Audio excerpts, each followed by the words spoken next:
Estamos ya de regreso, ahora ya con Roger Celi, vocero del Observatorio Legislativo, justamente para hacer un análisis sobre lo que ha sido este primer mes de la Asamblea Nacional. Hacíamos un breve recuento tomando una nota que publicaba hoy Primicias sobre esta confrontación que ha habido entre ADN y el correísmo, que quizás ha sido lo que más ha dejado, lo más visible en este primer mes. Roger, bienvenido, qué gusto tenerte aquí.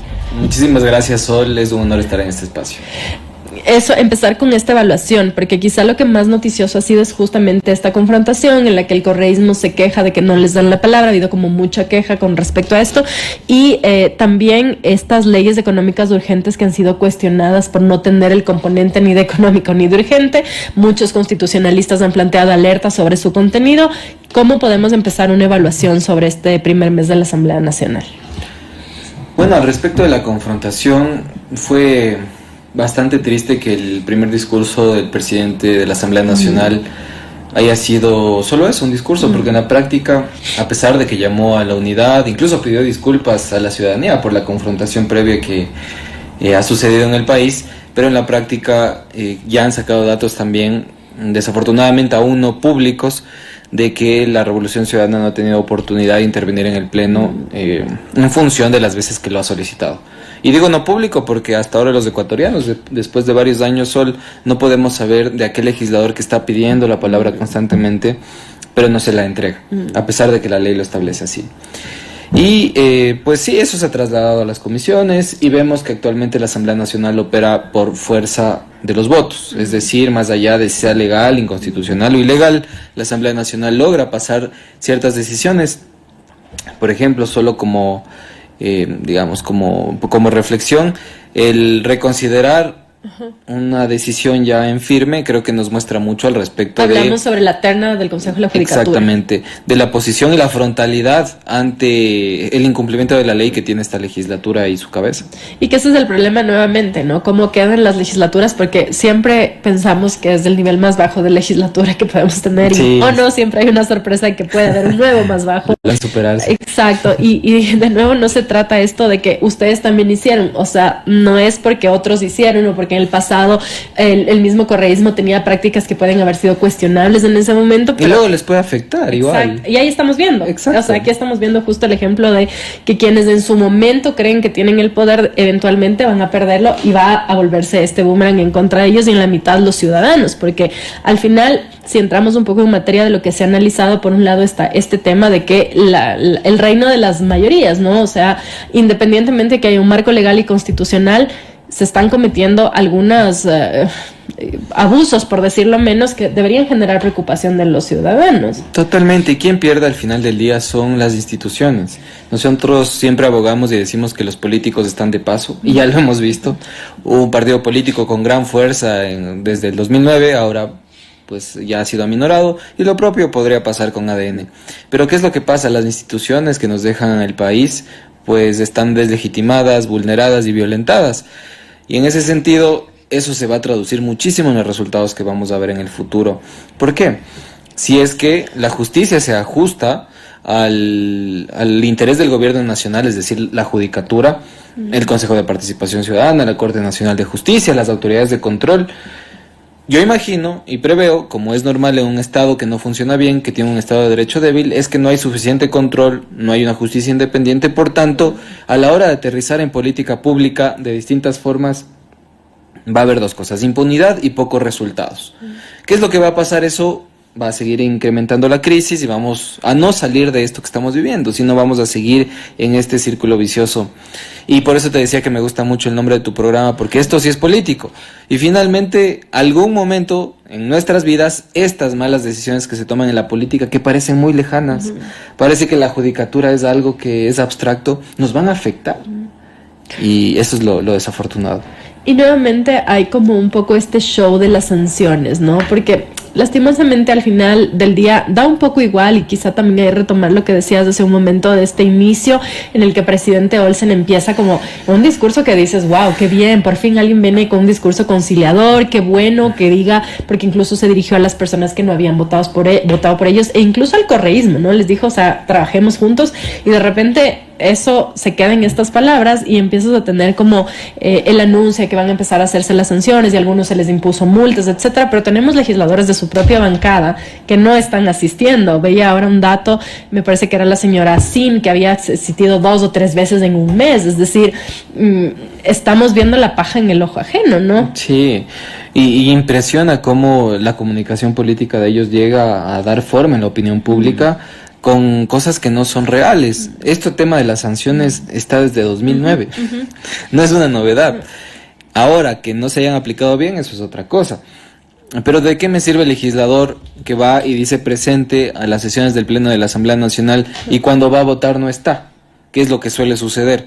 Nosotros como Observatorio Legislativo siempre vamos a sacar el dato de votaciones, es decir, qué tan ocupada está la curul de un legislador, y hay datos espeluznantes. Por ejemplo, el anterior periodo legislativo, de la propia Mónica Salazar, que se hizo muy famosa por pasarse de la Revolución Ciudadana a ADN, quien tuvo un poco más de 65-66% de ocupación de la curul, es decir, lo demás, ni siquiera el suplente estuvo.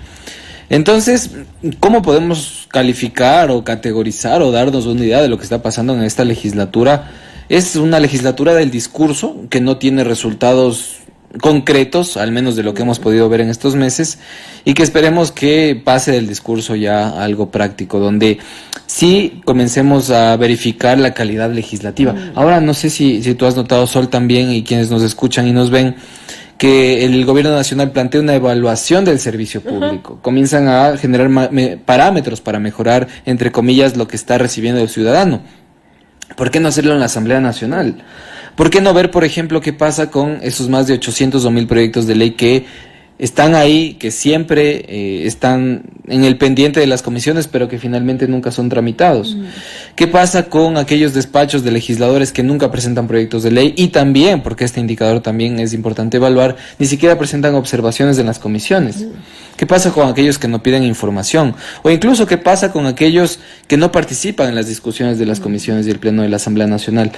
Y de fondo... Ojo, y perdón la interrupción ahí, pero un poco porque había esta narrativa cuando dijo Nils Olsen, dijo, vamos a trabajar todos los días, se acabó eso de no venir. Bueno, en realidad las comisiones sí trabajan, en realidad los que estamos, hay periodistas que estamos en el chat de prensa y vemos todos los días que nos dicen tal tema en tal sitio, y quizá no hay un seguimiento de los ciudadanos porque bueno, no es del Pleno, pero incluso eso se transmite también. Totalmente, o sea, y parece un desconocimiento de cómo funciona la Asamblea Nacional, y a nosotros también nos llamó muchísimo la atención este anuncio, porque dijimos, entonces si esto es así, si la Asamblea Nacional no trabajaba de lunes a viernes, la Contraloría que hizo todo este tiempo, ¿no? Pero no es así, como tú bien dices, es otra lógica y la dinámica del Parlamento. Pero hablemos de calidad, Sol. ¿Qué pasa si es que pensamos en que todos los asambleístas del Pleno de la Asamblea Nacional hablan en un sinnúmero de intervenciones y nos damos cuenta, según un ejercicio de fact-checking que hicimos de la Asamblea Cesada, del discurso público parlamentario, en el cual evidenciamos que el 50% al menos de los discursos que emiten los legisladores están basados en datos falsos, imprecisos o inverificables? Y con eso se construyen las leyes. Y cuando abordas a un legislador y les preguntas de dónde sacó el dato, te dicen es que era el calor del debate el que me hizo decir esto. Y finalmente vas a ver las leyes y te encuentras con proyectos de ley de un artículo que cambia una palabra. Y ahí comenzamos a ver temas de calidad. Igual las leyes que se aprueban en este país, y con esto termino, Sol, son leyes que han venido siendo proyectos de ley de hace 7, 8 años. Yo me pregunto si ya serán, pues, de alguna manera oportunas ser aprobadas en este tiempo. Pues esa es la gran duda que nos dejan nuestros legisladores. Yo quiero terminar con dos cosas. Por un lado, el tema de los cambios de camiseta, que creo que sí es un problema, al menos a mi modo de ver, porque estamos votando en plancha, pues la gente elige una organización política. ¿Y qué pasa cuando de esta organización política se separan, incluso antes? Porque bueno, uno podría entender que ha pasado un tiempo, ha habido roces, ha habido posturas que cambian radicalmente con lo que se anuncia del partido político, y que bueno, una persona que incluso como militante entró por un partido y de repente el partido vota contrario a lo que postulaba y que se quiere separar, se comprendería. Pero ¿qué pasa cuando hay estas separaciones, como hemos visto en el caso de la señora Salazar? Ahora vemos del asambleísta Ferdinand Álvarez o el asambleísta Bosques, que eran en su momento figuras relevantes, además de la Revolución Ciudadana, haciendo defensa de postulados totalmente contrarios a lo que habríamos podido pensar, y de hecho candidatos por esta nueva organización política ADN. ¿Crees que debería haber una regulación para desincentivar estos camisetazos? Sí, totalmente. Y voy a dar un ejemplo de una regulación que parece ser que funciona bien, que no prohíbe, pero que sí desincentiva, como tú bien dices. ¿Cuál es el problema de fondo aquí? Que estamos falseando el voto de la ciudadanía. ¿Qué pasa con aquella ciudadanía? Porque existe ese voto en contra. Yo voté en contra de Daniel Noboa, voté en contra de la propuesta de ADN. Es legítimo. Y el legislador que llegó con su voto, vota con ADN. Y así hay un sinnúmero de casos. Los legisladores que se cambian 3, 4, 5 veces de camiseta. O sea, esos ya son casos de estudio que nos llaman la atención al respecto. Que había algunos citados en el observatorio. Por supuesto, Sofía Sánchez, por ejemplo. En fin, y nos han dicho, bueno, nos acusan, pero son varios, o sea, ni siquiera es que es un caso aislado, son 2, 3, 4, 5, 6 casos y los que van aumentando. ¿Cuál es la regulación que se planteó en Colombia y que parece funcionar? ¿Quién está militando en un partido, está ejerciendo un cargo público, por ejemplo, de legislador, y quiere cambiarse de camiseta, debe renunciar al cargo un año antes de la elección? Es decir, yo me la debo pensar muy bien si en la siguiente elección voy a participar. Puedo haberme desafiliado incluso de la bancada, que es lo que suele suceder en la asamblea, pero la condición es que si yo quiero postularme a una elección que viene en 2 años, yo un año antes debo renunciar al cargo. Y con eso el legislador dice, ok, voy a perder la oportunidad de ganar ese sueldo o de participar políticamente durante un año. Y eso de alguna manera ayuda a reducir. Lo que hizo la Asamblea Nacional fue una reforma cosmética que empezó, como suele ser en este país, del lado más extremo. Querían cárcel para los camiseteros y luego terminó con una sanción administrativa. Pero bueno, no pasó a la final y no se reformó nada. ¿Qué deberíamos esperar de esta asamblea en el periodo que continúa, ¿verdad? Recién está posicionada. Este país, según un estudio académico, tiene más de 190,000 normas, entre leyes y ordenanzas locales. Desregulación. Hay que comenzar a hablar también de desregulación de aquellos sectores que están sobreregulados, que tienen normativas que ya no funcionan y que obstruyen. Incluso la alcaldía de Quito ha mencionado que están revisando su normativa al respecto de trámites para constituir emprendimientos, para registrar la LUAE, por ejemplo. Y esta lógica de comenzar a optimizar la regulación es importante. Ojo, eso no quiere decir que no vayan a existir normativas que regulen de manera adecuada el ordenamiento de las ciudades y del país, pero sí ver qué sirve y qué no sirve. Y con esto concluyo. ¿Por qué? El legislador, como ya no sabe qué más regular, porque ya todo está regulado y todos los proyectos han sido presentados, trae nuevos temas que ni siquiera conoce. Uno de ellos, por ejemplo, es la inteligencia artificial. Pregunta al legislador que propone proyectos de ley de inteligencia artificial si sabe qué implica este fenómeno. Y bueno, eso trae consecuencias, no es tan simple. Se aprueba una ley de inteligencia artificial y eso puede ocasionar un problema económico, político, social, incluso educativo en el país. Pero se siguen proponiendo temas que no conocen bien.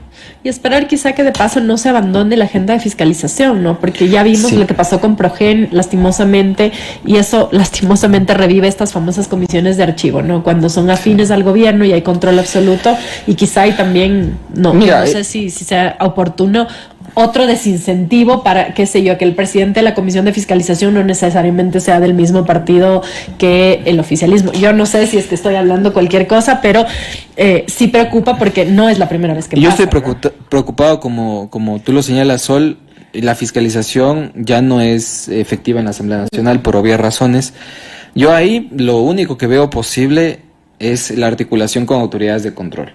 Es decir, el legislador no investiga finalmente, el legislador pide información y saca una conclusión. Luego el proceso de fiscalización per se hace su trabajo de ver si es que hay una omisión o un incumplimiento de funciones. Pero ahí creo que la autoridad de control es la que está llamada a ver qué es lo que pasa. El Contralor General del Estado al respecto de Progen ha dicho, me puede costar el cargo, pero yo voy a fiscalizar el uso de esos recursos públicos. Y ojo, y aquí viene la preocupación más importante. Autoridades de control como Fiscalía, como Contraloría General del Estado, Defensoría del Pueblo, control, digamos, y fiscalización, pueden ser removidas con 77 votos. De nuevo, la fuerza de las mayorías. Incluso el Consejo de Participación Ciudadana y Control Social, si no es afín al oficialismo y si el oficialismo está interesado en tener autoridades de control a la medida... Que siempre. Tú lo has dicho. Surgió el Consejo de Participación Ciudadana, no he visto un Consejo de Participación Ciudadana independiente del Ejecutivo. Yo lo digo en términos institucionales, pero tú ya lo has dicho. Y sí, o sea... estamos en un escenario en donde el Ejecutivo tiene todo el poder actualmente, desafortunadamente porque no hay contrapeso, de configurar el Estado acorde a su beneficio. Muchas gracias, Roger, por haber estado aquí. Gracias, Sol, a las Vamos a órdenes.